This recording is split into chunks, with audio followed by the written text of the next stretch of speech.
Hey everybody, this is Brian Howell from Saltwater Ambitions. I wanted to talk to you today about sumps, specifically the Seamless Sump solution that I got from Custom Aquariums.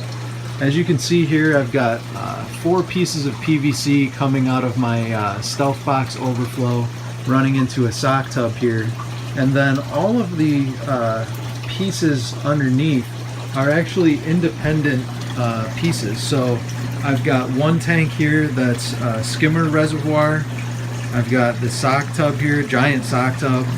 I've got a baffle tub here, and I've got what is essentially an evaporation tank to help control some of the top off. And each one of these pieces is independent of one another, but they're all connected together either via this bulkhead and flexible tube solution at the bottom, or as you can see, there are some overflow drains that run from one tank to another here via the top. There are so many things that I like about the sump solution, but I just want to talk to you about a couple of the specific features here that I like. One, these tubs are made out of HDP, and HDP is high density polyethylene. Now, if you're like me, I had no idea what that was prior to doing some research, but this material is awesome. Especially for an aquarium sump like this.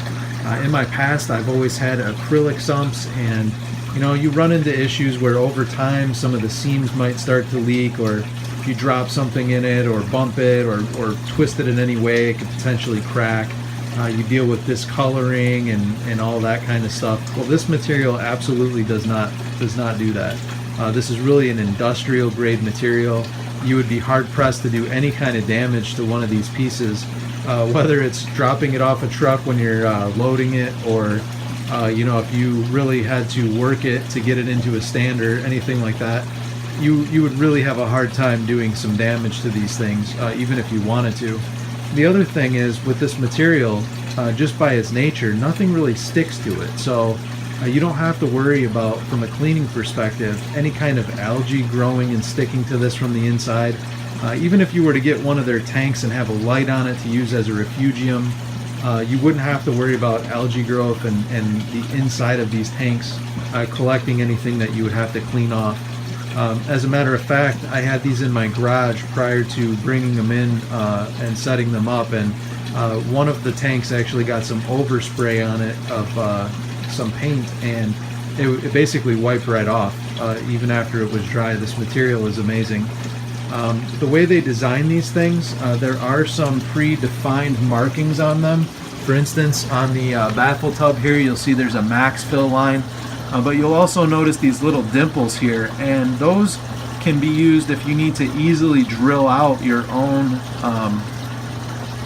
bulkhead. So you can really customize these things to do whatever you want with them.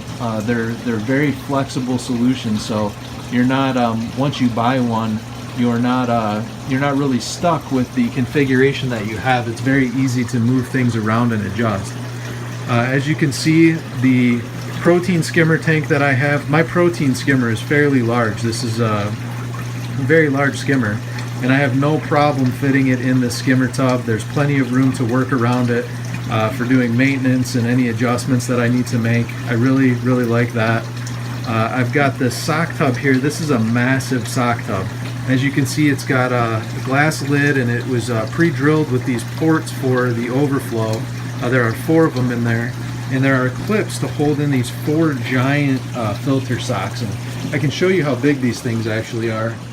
I pulled a spare one out so that you could see the size of it. These things are absolutely huge, but they line up inside like this. They're very easy to access for maintenance, pulling them in and out, and of course these things are cleanable and reusable.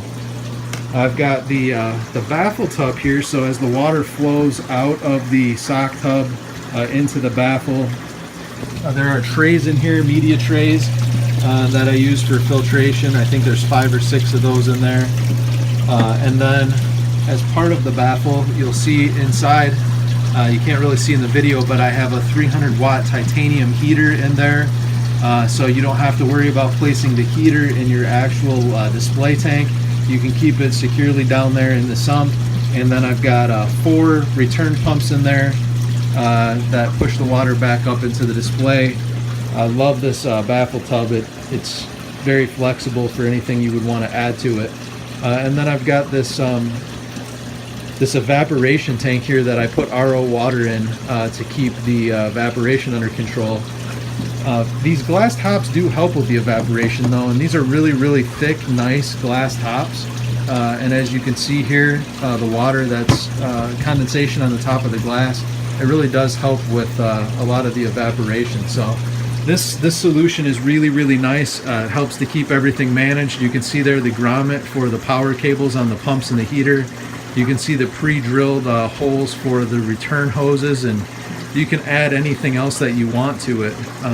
Being able to drill these out and sort of adjust them allows you to do things like this, where you can actually have a water line running off of your return into the evaporation tank to keep the water moving, so that that water is not sitting in the tank just stagnant all the time. This other hose here I use actually for acclimation, so if I want to drip acclimate anything, I can just dial that in basically and attach another hose to the end of this guy, and I don't have to worry about a siphon out of the tank. It'll just push it right from the return. But anyway, this sump solution is amazing. It looks great. Like I said, it's really sort of an industrial quality, and I really appreciate everything that the guys at Custom Aquariums did to help me get this lined up for my build. And also, if you notice, this thing fits underneath the stand. And Custom Aquariums has a lot of different options for different size tanks and configurations, but if you're in a position where you have to fit these things under a stand, the way that they're designed, you can certainly do that. I'll show you from this view. I have room to spare here in my build if I needed it. So if you guys have any questions or you're looking for a sump solution, I'd be more than happy to talk with you about it.